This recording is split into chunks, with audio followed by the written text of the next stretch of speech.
رباه عفوك إني من نور مدت يداي. மைனாரிட்டியாக அல்லது சிறுபான்மையாக நம்ம வாழக்கூடிய அந்த சூழ்நிலையில் நாங்கள் எங்களை பாதுகாத்துக் கொள்ற விஷயத்துல மிகவும் இன்னும் கொஞ்சம் கவனம் என்ன செய்ய வேண்டும், செலுத்த வேண்டும். ரசூல் ஸல்லல்லாஹு அலைஹி வஸல்லம் சொன்னாங்க, மன் தஷப்பஹ பிகௌமின் ஃபஹுவ மின்ஹும்.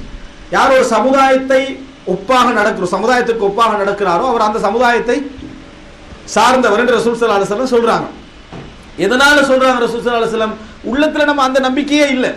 ஒரு மனிதர் வராரு, ஒரு காவினர் ஆடையோட ரசூல் ஸல்லல்லாஹு அலைஹி வஸல்லம் வராங்க. ரசூல் ஸல்லல்லாஹு அலைஹி வஸல்லம் சொன்னாங்க, இன்னஹா மின் சியாபில் குஃபார் ஃபலா தல்பிஸ்ஹா. இது வந்து காஃபிர்களுடைய ட்ரெஸ்ல வந்து இதை போட வேண்டாம் ரசூல் ஸல்லல்லாஹு அலைஹி வஸல்லம். அவருடைய எண்ணத்துல அதுவே இருக்கல, அந்த சிந்தனையே அவருக்கு என்ன செய்யல. துணிகள்ல ஒரு துணி அவர் போட்டுட்டு வரார். ஏன் ரசூல் ஸல்லல்லாஹு அலைஹி வஸல்லம் சொல்றாங்க அதை? அந்த மனிதர் திருப்பி கேட்கலாமே, என்ன துணி இதுல என்ன இருக்குது, நான் என்ன இஸ்லாத்துல தான் உறுதியா தான் இருக்கிறேன் அப்படின்னு கேட்கலாமா இல்லையா? கேட்கலாம். ஆனா ரசூல் ஸல்லல்லாஹு அலைஹி வஸல்லம் இதை அணிய வேண்டாம் அப்படி என்று சொல்றாங்களாக இருந்தா, நீங்க அணிஞ்சு பழகினீங்க என்று சொன்னால் இயல்புல ஏற்படுற சில நிறைய பாதிப்பீங்க. ஒரு அளவுல நான் விளங்கப்படுத்துவதாக இருந்தால், நீங்க போய் ஒரு பஸ் ஸ்டாண்ட்ல நிக்கிறீங்க, ஸ்டவ்வை உடுத்துட்டு பக்கத்துல பார்த்தா நீங்க உடுத்த அதே மாதிரி ஒரு பச்சை கலர் ஸ்டவ்ல ஒருத்தர் பக்கத்துல இருக்கிறாரு. இயல்புல உங்களுக்கு மனசு என்ன சொல்லும்? இவரும் பச்சை உடுத்திக்கிறாரு, நம்மளே மாதிரி இவரும் தாடி வச்சுக்கிறாரு. இந்த சிந்தனை என்ன செஞ்சு முதலாவது என்ன செய்து உங்களுக்கு ஈர்ப்பு, இவரு நம்மள மாதிரி ஒரு ஆளா தான் என்ன செய்யும் இருப்பாரு அப்படி என்ற சிந்தனை இயல்பாகவே உங்களை அவரை நெருக்குது. அவர் சிரிச்சார்னா அவர் சிரிப்பாராண்டு அதுக்கு முன்னால் நீங்க எதிர்பார்த்துட்டு இருப்பீங்க. சிரிச்சா அவ்வளவு வேகத்தோட நம்மள அவசரமா என்ன செஞ்சிருவோம், அறிமுகம். அந்த வேகம் என்ன செய்யும், இயல்புல உங்களை பக்கத்துல கொண்டு வந்து வச்சது அது அந்த தோற்றம், அந்த எல்லாமே தான். அதே நேரம் அவர் தலைகீழ முடியை இப்படி இழுத்து விட்டு ஒரு பின்னொண்டு அடிச்சு இங்க விளங்கிட்டா காப்பே போட்டுட்டு இருந்தீங்க, அப்படி பார்த்த உடனே நீங்க என்ன செய்வீங்க, இடத்துல இருந்து இன்னும் கொஞ்சம் தள்ளி கொஞ்சம் பக்கத்தை உட்கார்ந்துருவீங்க. தேவையில்லாத வில்லங்கம் ஏதாவது என்ன செஞ்சிடும் வந்துடும், நம்ம ஒதுங்கிடும். எதனால ஒதுங்கினோம்? பேசினமா பழகினமா எதுவும் இல்லை, தோற்றம் என்ன செய்யும் இருக்கும். இப்ப ரசூல் ஸல்லல்லாஹு அலைஹி வஸல்லம் அவர்கள் அதுல மிகவும் கவனமாக இருக்கிறார்கள். எந்த அளவுக்கு சொன்னார்கள் என்றால், அர்வாஹு ஜுனூது முஜன்னதா ஃபமா தஆரஃப மின்ஹா தலஃப் வமா தனாக்கர மின்ஹா இக்தலஃப்னு சொன்னாங்க. இந்த உயிர்கள் எல்லாம் ஒன்றோடொன்று பின்னி பிணைந்த வேர்களை போல, எதெல்லாம் ஒன்று கொண்டு அறிமுகமானதோ அவைகளெல்லாம் சேர்ந்து விடும், எதெல்லாம் ஒன்று கொண்டு அதாவது அறிமுகம் முரண்பட்ட நிலையிலேயே பிரிஞ்சிடும். இந்த மாதிரி ஒரு ஈர்ப்பை இந்த மலஹர் இந்த தோற்றம் என்ன செய்யும் ஏற்படுத்தும். ரசூலுல்லாஹி ஸல்லல்லாஹு அலைஹி வஸல்லம் அவர்கள் ஒப்பாக விளங்கக்கூடியவர்களை ரசூல் ஸல்லல்லாஹு அலைஹி வஸல்லம் தடுத்தார்கள். லஅனல்லாஹுல் முத்தரஜ்ஜிலாத் மினன் நிசா. ரசூல் ஸல்லல்லாஹு அலைஹி வஸல்லம் சொல்றாங்க, ஆண்களுக்கு ஒப்பாக நடக்கக்கூடிய பெண்களை சபித்தார்கள். ஆண்களுக்கு ஒப்பாக நடக்கக்கூடிய பெண்களை சபித்தார்கள். அதே போல லஅனல்லாஹுல் முஹன்னஸீன மினர் ரிஜால், பெண்களுக்கு ஒப்பாக நடக்கக்கூடிய ஆண்களை ரசூலுல்லாஹ் என்ன செய்றாங்க, சபிக்கிறார்கள். என்ன காரணம்? மனைவி சிரிக்கிறதுக்காக வேண்டிய மனைவியோட ட்ரெஸ் ஒருத்தர் உடுத்து காட்டுறாருன்னு வைங்களேன், இவர் என்ன ஒரு ட்ரெஸ் தான் உடுத்து காட்டுறன்னு நினைக்க கூடாது. மனைவியோட உள்ளத்துல முதலாவது நீ இறங்கிடுவாய்.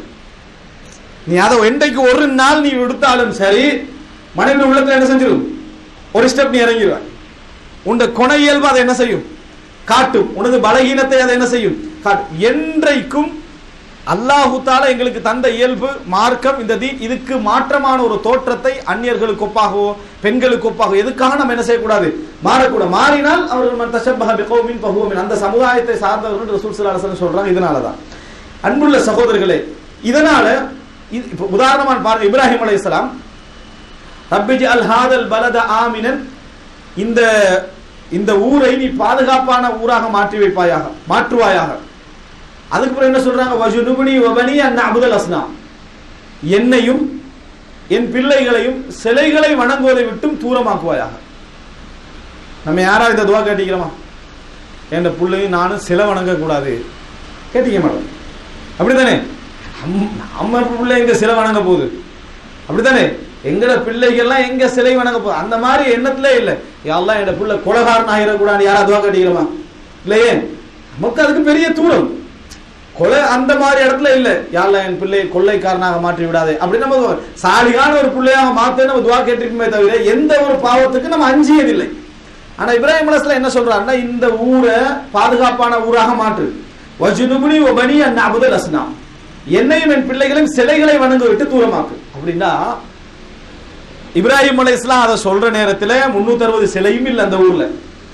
அல்லாஹ்வை வணங்குவதற்கு ஏகத்துவ பள்ளியை கட்டுறாரு, அல்லாஹ்வை வணங்குவதற்கு ஏகத்துவ பள்ளியை கட்டுறாரு. முஅஸ்ஸிஸ் அவரு, கற்றவர் அவரு. பிள்ளை ஏகத்துவத்துல பிறகு எப்படிப்பட்ட பிள்ளை? உயிரையும் அல்லாஹ்வுக்காக கொடுக்க முன் வந்த பிள்ளை. ஆனா அவர் துஆ கேட்கிறார், யா அல்லாஹ் என்னை என் பிள்ளைகளை சிலைகளை வணங்க வைக்காதேண்டா. அதுதான் ஃபிக்ஹ். அவருக்கு இருந்த மார்க்க விளக்கம் அதுதான். எப்பயும் ஷைத்தான் என்ன செய்ய மாட்டான்? நேரடியா வந்து எதுல என்ன செய்ய மாட்டான்? இறங்க மாட்டான். சிலை வணக்கம் உள்ளதாக என் பிள்ளை மாறக்கூடாது அப்படின்னு சொன்னா நேரடியா சிலை வணக்கத்துக்கு போக வேண்டிய அவசியம் இல்லை. ஒரு முஸ்லிம் அல்லாதவரை திருமணம் முடிச்சா அடுத்த கட்டம் என்ன? சிலை வணக்கம். ஏன்னா சிலை வணக்கத்துக்கு நிறைய பாலம் இருக்குது. சிலை வணக்கத்துக்கு நிறைய பாதைகள், நிறைய பாலங்கள் என்ன செய்து இருக்குது. இப்படித்தான் போகணும்ன்றதில்ல. ஷைத்தான் பாப்பா இவனை கொண்டு போய் சிலை வணக்கத்துல சேர்க்கறதுக்கு மிச்சம் கஷ்டப்பட வேண்டியிருக்குது. எவ்வளவு கஷ்டப்பட வேண்டியிருக்குது? மிச்சம் தூரத்துக்கு எடுத்துட்டு போக வேண்டியிருக்குது. ஒரே ஒரு வேலை செய்வோம், கல்யாண ஆசை உண்டாக்கி விட்டுருவோம்டா போதும். திருமண ஆசை உண்டாக்கிட்டு ஷார்ட்கட்ல என்ன செஞ்சிருவாரு? சிலைக்கு போயிடுவார். ஃபர்ஸ்ட்டுக்கு நிர்பந்தமா போவாரு, இரண்டாவது என்ன நல்லா தானே இருக்கேன்னு போவாரு, மூன்றாவது என்ன எல்லாமே உண்டுதான் என்ன செய்வாரு? போவாரு. இந்த மாதிரியான ஸ்டெப்பை சைத்தான் என்ன செய்வான்? எடுப்பான். அப்ப பாருங்க, வஜ்னுப்னி வபனி அன் அபுதல் அஸ்னாம், என்னையும் என் பிள்ளைகளையும் சிலைகளை வணங்குவதை விட்டு தூரமாக்குவாயாக கேட்கிறார். அன்புள்ள சகோதரர்களே, இந்த கலப்பு சமுதாயத்தில் இப்படி வாழ்ந்ததுனால, அதாவது நம்ம வாழ்ந்து கொண்டிருக்கிற நேரத்தில் தீனை பத்தி நிறைய யோசிக்காததுனால, தீனை ஒரு தலையாய விஷயமாக யோசிக்காததுனால எங்களது பழக்க வழக்கங்கள் எப்படி ஆகிறது அப்படி என்று சொன்னால், சில நிறைய அதாவது அட்ஜஸ்ட்மெண்ட்டுகளுக்குள்ள நாம் என்ன செஞ்சிடறோம்? மாறிவிடக்கூடிய ஒரு சூழ்நிலையை நாம் என்ன செய்கிறோம்? பார்க்கிறோம். மார்க்கத்தை விட்டு கொடுக்கக்கூடிய அல்லது விட்டு கொடுப்புக்கு மார்க்க ஆதாரம். இப்ப இந்த இன்றைய உலகத்துல நடக்கிற பெரிய அநியாயம் என்னன்னா, மார்க்கத்தை விடுறதுக்கு ஆதாரமே எது? மார்க்கம் தான். மார்க்கத்தை விட்டு கொடுக்கறதுக்கு எது ஆதாரம்? மார்க்கம் தான் ஆதாரம். இது ஒரு காலம் வந்தாலும் இஸ்லாத்தை விட்டு வெளியே போக சொல்லி இஸ்லாத்திலே ஆதாரம் இருக்கேன்னு சொன்னாலும் சொல்லிடுவாங்க. எப்படி? குர்ஆன் சுன்னா அடிப்படையில் இஸ்லாத்தை விட்டு வெளியே போறதுக்கு ஆதாரம் என்ன செய்யுது இருக்குது என்று சொன்னாலும் சொல்லக்கூடிய நிலைமையில் எது செஞ்சால் எதுக்கு ஆதாரம்? குர்ஆன் சுன்னாடு இருந்தா இஸ்லாத்தை விட்டு வெளியே போறதுக்கு ஒரு ஆதாரம் இருக்குது, அதுக்கு ஆதாரம் இருக்குது, இதுக்கு ஆதாரம் இருக்கு என்று சொல்லி என்ன தவறான முறையில் இஸ்லாத்துடைய வசனங்களும் மற்ற மற்ற விஷயங்களும் வியாக்கியானம் செய்யப்படக்கூடிய நிலைமை நாம் என்ன செய்கிறோம்? பார்க்கிறோம். இஸ்லாத்தை பாதுகாக்கிறாங்க என்ற பேர்ல, இஸ்லாத்துல அநியாயம் செய்யப்படுது என்ற பேர்ல இவைகளாம் நடக்குது. அன்புள்ள சகோதரர்களே, இப்ப அதாவது இது நம்ம இன்றைக்கு பார்க்கிறோம் என்னன்னு சொன்னால், இன்றைய சூழல்ல எல்லாருக்கும் ஃபர்ஸ்ட்டுக்கு எது பெருமதியா பட்டுச்சு? நமது பிள்ளைகள் உயர்ந்த கல்வியை பெற்றுக்கொள்ள வேண்டும். இப்ப நான் சில களத்தில் உள்ள சில நிலவரங்களை என்ன செய்கிறேன்? சொல்லி காட்டுகிறேன். உயர்ந்த கல்வியை பெற்றுக்கொள்ள வேண்டும். என் பிள்ளை என்ன செய்யணும்? உயர்ந்த கல்வியை படிக்கணும். படிக்கணும் என்றவற்றெல்லாம் நீங்க கேட்டு பாருங்க. தீனை பத்தி என்ன அப்படி என்று கேட்டீங்கன்னு சொன்னா, வீட்டுக்கு வந்தா அப்பா அசருக்கு பள்ளிக்கு போறாரு, மகரிபுக்கு போறாரு, இஷாவுக்கு போறாரு, அப்படி ஜும்மா படிக்கிற காலத்துல நாட்டுடைய சிச்சுவேஷன்ல ஜும்மாவுக்கு போக இயலாது, ஜும்மாவுக்கு போக இயலாது அப்படி என்று சொல்லி பல ஜும்மாக்களை அட்ஜஸ்ட் பண்ணி, பல தொழுகைகளை அட்ஜஸ்ட் பண்ணி இருக்கிற ஸ்கூல் ஒரு முஸ்லீம் ஸ்கூல் என்று சொல்லி ஒன்று திறந்து முஸ்லிம் சமுதாயத்துடைய ஒழுக்கத்தையும் அறநெறிகளையும் பாதுகாப்போம் என்று திறந்தாலும் எஜுகேஷன் போதாது. கல்வி என்ன போதாது. என்ன கல்வி வேணும்? உயர்தரமான கல்வி வேண்டும் என்று சொல்லி எங்க எந்தெந்த மதத்துடைய வணக்கங்களுக்காக இவன் அதுக்கு வலிஞ்சு போகணுமோ, இறங்கி போகணுமோ அந்த இடத்துக்கு கொண்டு போய் என்ன செஞ்சிருது? சேர்த்துறது. என்ன நோக்கம்? புள்ள நல்ல முறையில் படிக்கணும், பிள்ளைக்கு எதிர்காலத்தை அமைத்து கொடுக்க வேண்டும், எதிர்காலத்தை அமைத்து கொடுக்க வேண்டும் என்று சொல்லி நிச்சயமாக 190% இது போன்ற விஷயத்தில் கவனமே செலுத்துவதில்லை கல்வி கொடுக்கிற நேரத்தில். இதான் உண்மை. அந்த புள்ள படிக்கணும் என்று நினைச்சிட்டாங்கன்னு சொன்னா அந்த இடத்துல தீன் என்ற பகுதிக்கு ஒரு ஓரத்துல சைட்ல தான் ஒரு இடம் கொடுப்பாங்க. ஒரு பெரிய ஒரு கவனம் என்ன அங்கே கொடுக்கப்படுவதில்லை. இப்ப அவன் போறான், இந்த ஆரம்பத்தில் இருந்து எத்தனை வருஷம் பயணிச்சுக்கிறான்? 15, 16, 18 வருஷங்கள் பயணிச்சுக்கிறான். வீட்டில் அவன் வாழ்ந்ததை விட, முஸ்லிம் சமுதாயத்தை அவன் பார்த்ததை விட யாரை பார்க்கிற அதிகமா? தன் நண்பர்களையும் மற்ற அவங்க யாரும் நிர்பந்திக்கல, நீ வான்னு சொல்லி என்ன செய்யல, நிர்பந்திக்கவும் இல்லை, கத்தியை காட்டவும் இல்லை. ஆனா கல்ச்சர் அதுல போய் பழகி அதுலயே இருந்து எல்லாமே அவனுக்கு சிம்பிள் ஆகிறது. எல்லாமே சிம்பிள் ஆகின பின்னால புள்ள படிச்சு வந்தாச்சு, கல்யாணம் பேசுறான், மகனுக்கு கல்யாணம் பேசுறாங்க, மகனுக்கு கல்யாணம் பேசுறாங்க. அவன் வாழ்ந்து முடிஞ்சாச்சு. அவன் என்ன வாழ்ந்தே முடிஞ்சாச்சு. ஏன்னா வீட்டில் டீசெண்டாக இருக்கிறான், வாரான் போகிறான், ஒழுக்கம் இதெல்லாத்தையும் நம்பி அவன் வாழ்ந்து முடிந்து விட்டான். கலப்பு பாடசாலைகள், எல்லா விதமான என்ன ஓப்பனான யூனிவர்சிட்டிகள், எல்லா விதமான விஷயங்கள் நடந்து முடிஞ்சாச்சு. இன்னும் சொல்ல போனால் சில விஷயங்களை மகன் சின்ன வயசுல கேட்பான். சில விஷயங்களை மகன் சின்ன வயசுல கேட்பான். கேட்கிற நேரத்தில் அதெல்லாம் பார்த்தா படிச்ச மாதிரி தான். முதல்ல படிப்பை பாரு, இஸ்லாம் பேச வந்துட்டார், இஸ்லாம் அப்படி சொன்னா எத்தனை பெற்றோர் குறிப்பாங்க. ஒரு 12 வயசுல 13 வயசுல இது சரியாமா இப்படி செய்யலாமான்னு அதெல்லாம் பார்த்தா படிச்ச மாதிரி தான், நீ முதல்ல வந்து படிக்கிற வேலையை பாரு அப்படி என்று சொல்லி எத்தனை பெற்றோர்கள் அனுப்பியிருப்பான். அதோட போறவங்க எத்தனை பேர் இருக்கிறாங்க. சின்னவனுடைய நல்ல சிந்தனைகள் அல்லாஹ் தஆலா இயல்புலையே சிறிய வயசுல என்ன செஞ்சிருப்பான், கொடுத்திருப்பான். புதுசா வாட்ஸ்அப்ல ஒரு வீடியோ கிளிப் பரவிட்டே இருந்துச்சு. ஒரு சின்ன புள்ள வந்து தன்னை தம்பியை சைக்கிளில் வச்சு 5 வயசு 2 வயசு பிள்ளை ஒருத்தர் சைக்கிளில் வச்சு தள்ளிக்கிட்டு போறான். தள்ளிட்டு போற டைம்ல அவனோட ட்ரெஸ் என்ன செஞ்சிருது, கலண்டுறது. இந்த சின்ன பிள்ளையோட 5 வயசு பிள்ளையோட ட்ரெஸ் வந்து கலஞ்சிருது. இதை பெரிய ஒருத்தர் வீடியோ எடுக்கிறாரு, அவர் வாப்போ யாரோ ஒருத்தர் வீடியோ எடுக்கிறாரு. வீடியோ எடுத்த ட்ரெஸ் கலைஞ்ச உடனே அவன் என்ன செய்யறான்டா, இவன் கேமரா எடுக்கிறானே என்ற வெக்கத்துல தடுமாறுறான், அழுகுறான். ஆனா சைக்கிளை விடல. அவன் சைக்கிளை விடாம தன் ட்ரௌசரையும் எப்படியா பிடிச்சிக்கிண்டு சைக்கிளை விடாம போறான். இந்த பின்னால வீடியோ எடுக்கிற சிரிச்சு சிரிச்சு சிரிச்சு சிரிச்சு என்ன செய்யறாரு, வீடியோ எடுக்கிறாரு. கடைசியில அந்த போடுறதுக்கு ட்ரை பண்ணிட்டு சைக்கிளை விடுறான். சைக்கிள் விட மறுபடியும் என்ன செய்யறான், இந்த சைக்கிள் கடைசி நிமிஷம் வரைக்கும் அந்த தம்பியை இறக்கி விடும் வரைக்கும் அவன் என்ன செய்யல, அதை விடல. இதை பார்த்து சிரிச்சு வாட்ஸ்அப்ல போடுறாங்க. அதுக்கு நிறைய பேர் கமெண்ட் சிரிச்சு விளங்கிட்டா. அதாவது இன்றைய நகைச்சுவை இதுதான்டா, ஒரு 50 வீதமானவங்களோட கமெண்ட் அப்படித்தான் என்ன செய்யுது இருக்குதுண்டா. எவ்வளவு மஹ்ரூம் ஆயிக்கிறோம். அதாவது எங்களோட சிந்தனைகள்லாம் எவ்வளவு குறைஞ்சு போய்கிட்டு பாருங்க. எவ்வளவு ஒரு அழகான குணம் அது. தான் நிர்வாணமாகிற நேரத்திலையும் தம்பியை கீழே விடாம பாதுகாத்த குணத்தை பாராட்டி அவனுடைய நல்ல குணத்தை வளர்த்து விடுறதா. இந்த மாதிரி அறிவுகட்டத்தனமாக 30, 35 வயசு 40 வயசுல இருக்கிற டைம்ல இதை வீடியோ எடுத்து சந்தோஷப்படக்கூடிய இந்த செடிசம் என்று சொல்ற மற்றவனுடைய துன்பத்திலே சந்தோஷப்படுகின்ற மனுஷனாக இருக்கக்கூடிய இவனை பாராட்டுறதா. அதை பார்த்து ஒரு அரபு சகோதரர் அழுதுட்டார். இந்த வீடியோ கிளிப்பை பார்த்துட்டா இப்படி ஒரு நல்ல பண்பை ஊக்குவிப்பான். இவங்க தான் என்ன அதெல்லாம் பலஸ்தீனில் அழுகுறாங்களா விளங்கிட்டா. எதை முன்னால நடக்கக்கூடிய ஏதாவது ஒரு துன்பத்தை இப்படி நடக்க, இது நல்ல பண்பா இல்லையா? எவ்வளவு பெரிய ஒரு அழகான குணம். அப்ப சிறுவர்களுடைய நல்ல அழகான பண்பான குணங்களையும் என்ன செய்யறாங்க, யார் நாசமாக்குறது, அவன் வந்து சின்னத்துல கேட்கிறான், மார்க்கத்துல இப்படி போகலாமா வரலாம், எல்லாம் நாசமாக்கி படிக்கணும். எதிர்காலம் உன்னோட எதிர்காலம் அதுதான். உன்னோட எதிர்காலமே ஸ்கூல் மாஸ்டர் கையில தான் என்ன செய்யுது இருக்குது, உன்னோட புக்ஸ்ல தான் இருக்குன்னு சொல்லி அனுப்பலையா 90 வீதம்.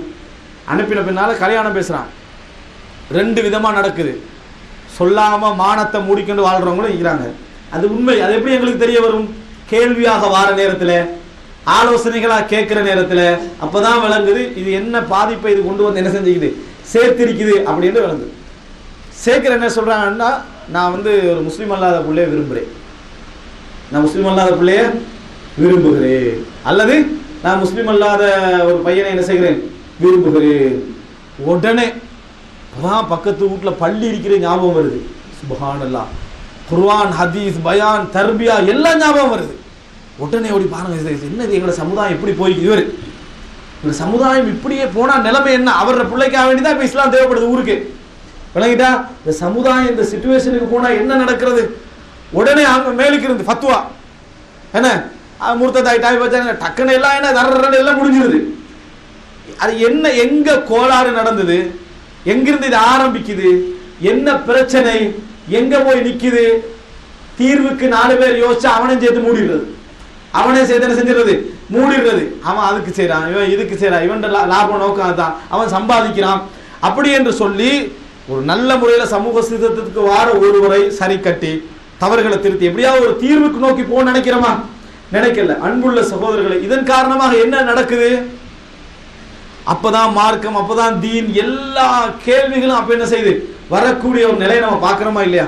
அந்த நேரத்தில் வந்து நிக்கிறான் உயர்கல்வி உயர்கல்வின்னு நம்ம நினைச்சோமே, இப்படி ஆகிட்டே அப்பயும் கல்வியை சொல்றது இல்லை, நாங்க தீன்ல தான் வளர்த்தோம்.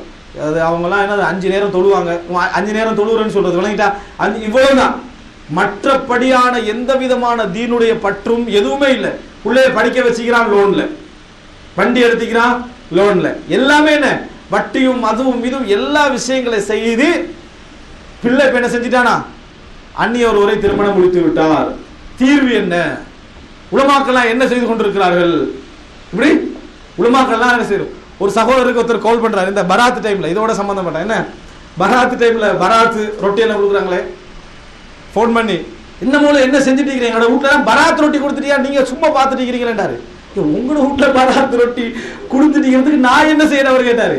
கேள்வி பாருங்க எப்படி இருக்கேன்னு பாருங்க. எப்படி ஃபோன் பண்ணி எல்லாம் பராத்து ரொட்டி எல்லா விதத்தையும் நடந்துட்டு என்ன செஞ்சுட்டு இருக்கிறீங்க நீங்கன்னு கேட்கிறாரு. யார் வீட்டுல? எங்களோட வீட்டுல தான். உங்களோட வீட்டுல இருந்து நடக்கிறதுக்கு நான் இப்ப என்னதான் செய்ய? உடனே மைக்க போட்டு நான் இங்க பேசவா? நீ தான் தடுக்கணும்.